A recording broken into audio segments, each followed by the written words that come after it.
ಕ್ರೀಡೆ ಯುವಕರಲ್ಲಿ ನವ ಚೈತನ್ಯ ಮೂಡಿಸಲಿದ್ದು ಆರೋಗ್ಯ ಸ್ಥಿರವಾಗಿರುವಂತೆ ಮಾಡುತ್ತದೆ. ವಿಧಾನ ಪರಿಷತ್ ಸದಸ್ಯನಾಗಿ 5 ಹೈಟೆಕ್ ಸರ್ಕಾರಿ ಶಾಲೆಗಳನ್ನ ಕಟ್ಟಿ ಸಾರ್ಥಕತೆ ಕಂಡಿದ್ದೇನೆ. ಮುಂದಿನ ದಿನಗಳಲ್ಲಿ ಪ್ರತಿಯೊಂದು ಗ್ರಾಮ ಪಂಚಾಯಿತಿ ಕೇಂದ್ರದಲ್ಲಿ ಸುಸಜ್ಜಿತ ಕ್ರೀಡಾಂಗಣ ನಿರ್ಮಾಣ ಮಾಡುವ ಸಂಕಲ್ಪ ಮಾಡಿದ್ದೇನೆ ಎಂದು ವಿಧಾನ ಪರಿಷತ್ ಸದಸ್ಯ ಚಿದಾನಂದ ಎಂ ಗೌಡ ಹೇಳಿದ್ರು. ಶಿರಾ ತಾಲೂಕಿನ ಹೊಂದಾರೆ ಶ್ರೀರಾಮ ಕ್ರಿಕೆಟರ್ಸ್ ಆಯೋಜಿಸಿದ್ದ ಕ್ರಿಕೆಟ್ ಟೂರ್ನಿಮೆಂಟ್ ಪಂದ್ಯಾವಳಿಯನ್ನ ಉದ್ಘಾಟಿಸಿ ಮಾತನಾಡಿದ ಅವರು, ಕ್ರೀಡಾ ಚಟುವಟಿಕೆಗಳು ಯುವಕರನ್ನ ಒಗ್ಗೂಡಿಸಲು ಸಹಕಾರಿಯಾಗಿದೆ. ಒಗ್ಗಟ್ಟಿನಿಂದ ಆಟವಾಡಿದರೆ ಗೆಲುವು ಸುಲಭವಾಗಿ ಲಭಿಸುತ್ತದೆ. ಮುಂದಿನ ದಿನಗಳಲ್ಲಿ ಶಿರಾ ಕ್ಷೇತ್ರದ ಶಾಸಕನಾಗಲು ಜನ ಆಶೀರ್ವಾದ ಮಾಡಿದರೆ ಗ್ರಾಮೀಣ ಪ್ರದೇಶದ ಯುವಕರಲ್ಲಿ ಕ್ರೀಡಾಸಕ್ತಿ ಹೆಚ್ಚಿಸಿ ಕ್ರೀಡೆಯನ್ನ ಪ್ರೋತ್ಸಾಹಿಸುವ ಉದ್ದೇಶದಿಂದ ಪ್ರತಿಯೊಂದು ಗ್ರಾಮ ಪಂಚಾಯಿತಿ ಕೇಂದ್ರದಲ್ಲಿ ಸುಸಜ್ಜಿತ ಕ್ರೀಡಾಂಗಣ ನಿರ್ಮಾಣ ಮಾಡುವ ಸಂಕಲ್ಪ ಮಾಡಿದ್ದೇನೆ ಎಂದು ತಿಳಿಸಿದರು. ಈ ಸಂದರ್ಭದಲ್ಲಿ ಮುಖಂಡರಾದ ಸಣ್ಣ ಮಂಜುನಾಥ್, ಅದಕ್ಕನಹಳ್ಳಿ, ಗೊಲ್ಲರಹಟ್ಟಿ ಗೌಡಪ್ಪ,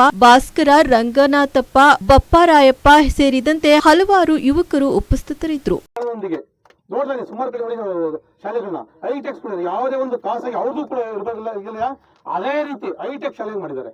ಆ ಒಂದು ನಿಟ್ಟಿನಲ್ಲಿ ಅವರು ಕ್ಷೇತ್ರದಲ್ಲಿ ತುಂಬಾ ಸೇವೆಯನ್ನು ಮಾಡ್ತಾ ಇದ್ದಾರೆ. ಇಂತಹ ಒಂದು ಸೇವೆಗೆ ತಕ್ಕಂತೆ ಮುಂದಿನ ಅವರ ಭವಿಷ್ಯ ಉಜ್ವಲವಾಗಲಿ. ನಮ್ಮ ಜನಗಳ ಸೇವೆ ಮಾಡಲಿಕ್ಕೆ ಹೆಚ್ಚಿನ ಒಂದು ಅಧಿಕಾರವನ್ನು ಭಗವಂತ ಕಲಿಸಲಿ.